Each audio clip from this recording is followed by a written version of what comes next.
Bill, you're chasing a story about revenge porn.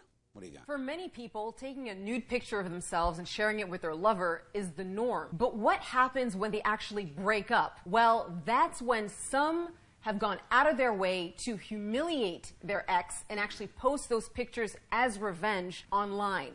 I spoke to a victim of revenge porn, Anisha Vora. Anisha never dreamt of being a porn star. She's a regular Jersey girl. I met him when I was in 6th grade. Sixth grade? Yeah. Wow.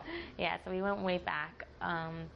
He was a great guy, someone that you would never expect to turn around and do this. He would come over, have dinner with her family and her parents and her. He seemed like the perfect guy. They started dating in 8th grade, broke up, but then started dating again in college. They broke up when she was 22 because he cheated on her, and they still stayed in touch. So she thought this was a great guy until 3 months after they broke up, she found out that he had been posting the nude pictures that she had been sending him online. So it was like 3 months that had been up. And in those 3 months, I'd been hanging out with him. So he's looking me in the eyes and talking to me like everything's okay. Meanwhile, he's posting things behind my back. So obviously she was shocked. The guy ended up getting arrested, and he was charged with a misdemeanor of harassment. But after that, and he just got a slap on the wrist, no jail time. Right. But then he became even more aggressive. This time it was worse because he was posting my full name, my address, my telephone number, my Facebook page, all my information out there. He ended up actually posing as her online as if she was soliciting sex, and people started showing up. Do a story about that? People started showing up at her home thinking that she's going to give them.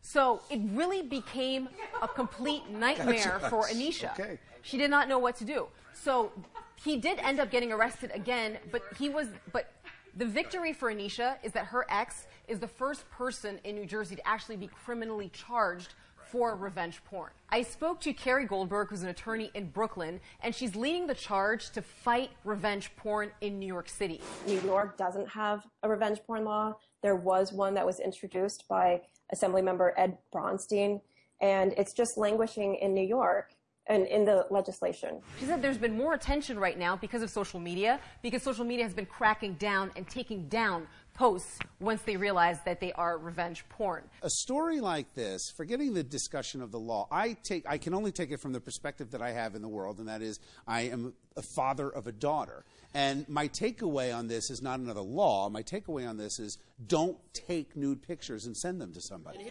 Young people make mistakes. The point is they should not be punished on the internet for perhaps the rest of their lives for making a mistake and having their trust betrayed by a person they thought they loved. I would be horrified if this happened to me. I would like to think that I have more personal responsibility than to send nude pictures in the first place. However, that being said, in the story there was a gap that I missed. And again, the victim never deserves it, but in the story there was a gap that I missed. You had said that he had cheated on her, and they broke up. Why would he be getting revenge on her for that? I think there's something in the story that's missing. Not that she deserves it, but there must have been something she must have done to get this all ball rolling. And that's the thing, you know, Bill, I totally get your point. I am all about personal responsibility. I totally get it. Laws do not stop crimes from happening. But the bastard that did this to that girl, he deserves to be punished.